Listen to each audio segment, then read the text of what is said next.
नमस्कार, हल्ला बोल टीवी देख रहे हैं आप। मैं हूं खुशी राज। आज हल्ला बोल टीवी को एक कॉल आया और खुल गया है भरत तिवारी मर्डर कांड का राज। थानेदार राजेश मालाकार तो बेचारा निकला।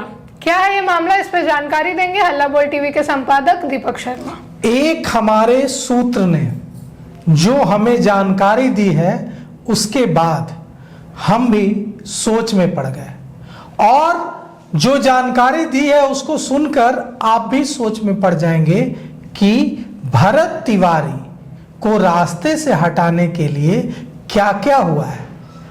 हम सब जान रहे थे अब तक कि राजेश मालाकार थानेदार, डीएसपी राजेश शर्मा और दूसरे पुलिस जो वहाँ के पुलिसकर्मी थे भोजपुर के, उन लोगों ने पूरी जो है कहानी रची और भरत तिवारी इस दुनिया में अब नहीं है। भरत तिवारी हत्याकांड में इतनी बात सब जान रहे थे। अब जो हमें बात पता चली है वो बात यह है कि भरत तिवारी को मारने वाला इन सब में से कोई नहीं था। भरत तिवारी की जो हत्या हुई है, हम एनकाउंटर नहीं कहेंगे, हम फेक एनकाउंटर भी नहीं कहेंगे। भरत तिवारी की भोजपुर के शाहपुर थाना क्षेत्र के बिलौटी गांव के भरत तिवारी की जो हत्या हुई है, इसमें जो गोली मारने वाला एसटीएफ का जवान अक्षय कुमार है, उसे पटना से भेजा गया था। एसटीएफ का जो जवान होता है वो पुलिस के कप्तान या जिले के जो एसपी होते हैं उनसे ऑर्डर नहीं लेता। वो उनके अधिकार क्षेत्र में भी नहीं आता है कि वे एसटीएफ को ऑर्डर दें। जो खबर हमारे सूत्र ने हमें दी है वो ये है कि पटना से एसटीएफ के अक्षय कुमार को भेजा गया कमांडो को, और उसने गोलियां मारी किसको? भरत तिवारी को सरेंडर करने के बाद। और अब इसकी जांच होगी कि किसके आदेश से भरत तिवारी को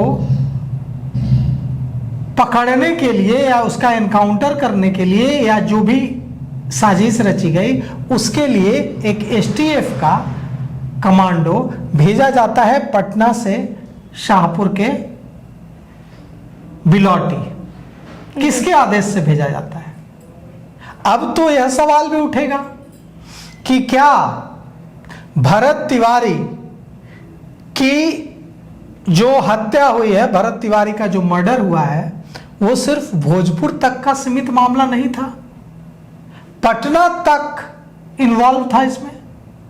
नहीं तो किसके आदेश से अक्षय जो एसटीएफ में है वो जाता है वहां भोजपुर बिलौटी, और जो हमें खबर मिल रही है, जो हमारे सूत्र बता रहे हैं कि स्थानीय ग्रामीण और परिजन शाहपुर के तत्कालीन थानाध्यक्ष राजेश मालाकार पर गोली चलाने का आरोप लगा रहे थे। लेकिन अब जो खबर आ रही है, हमारे सूत्र ने हमें जो बताया है, उसमें भरत तिवारी के एनकाउंटर के समय पुलिस वालों ने जब उसको घेरा और जब उसने पुलिस के सामने सरेंडर किया, उसके बाद उसको पकड़कर पुलिस ले जा रही थी। इस दौरान एसटीएफ के अक्षय कुमार ने, ऐसा हमारे सूत्र का कहना है, चश्मदीदों का कहना है कि एसटीएफ के अक्षय कुमार ने सीधे भरत तिवारी को गोली मार दी। गोली उसके जांघ में लगी, भरत तिवारी वहीं गिर पड़े।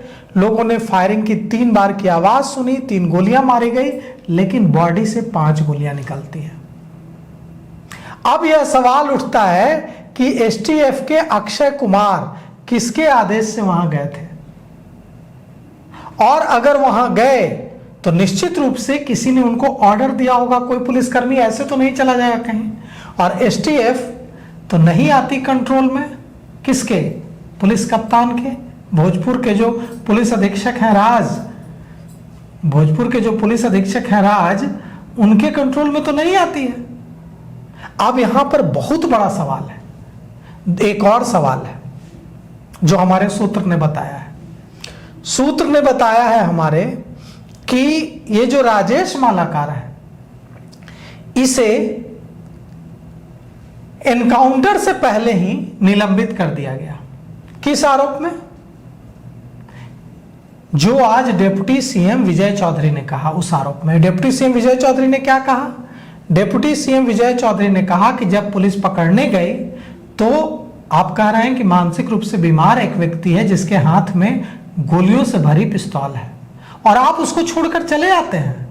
ना आप पिस्तौल उसे जब्त कर पाते हैं, ना आप उसको अभिरक्षा में, कस्टडी में ले पाते हैं, उसको यूं ही छोड़ देते हैं। अगर वो मानसिक रूप से बीमार है जैसा कि आप कह रहे हैं, तो वो तो किसी को गोली मार देगा। वैसी स्थिति में क्या होगा? तो निश्चित रूप से इसके बाद वहां जब यह वीडियो वायरल होने लगा कि कैसे वो धमका रहा है, इसके बाद उस पर वहां के जो एसएचओ हैं राजेश मालाकार, उनको हमारे सूत्र ऐसा बता रहे हैं कि उनको उसी घटना के बाद निलंबित कर दिया गया। यानी कि 16 तारीख को उनको निलंबित कर दिया गया। और एनकाउंटर कब हुआ है? 17 जून को।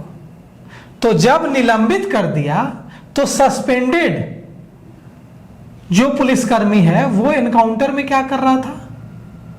निलंबित पुलिसकर्मी को तो हर तरह के कार्यों से, पुलिस के कार्य से अलग कर दिया गया, सस्पेंड हो गए। तो फिर वो वहां क्या कर रहा था? इन दो सवालों ने झकझोर कर रख दिया है हमें, और ये सवाल जाहिर तौर पर आपको भी झकझोर कर रख देंगे।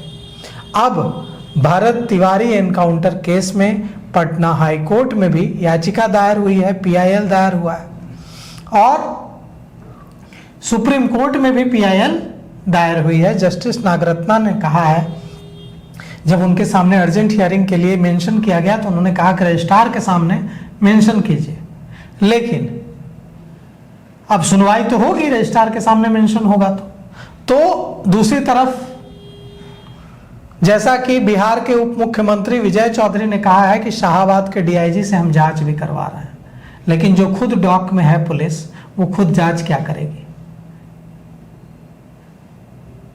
तो इस पे एक शेर है कि मेरा कातिल ही मेरा मुंसिफ है, वो क्या मेरे हक में फैसला देगा।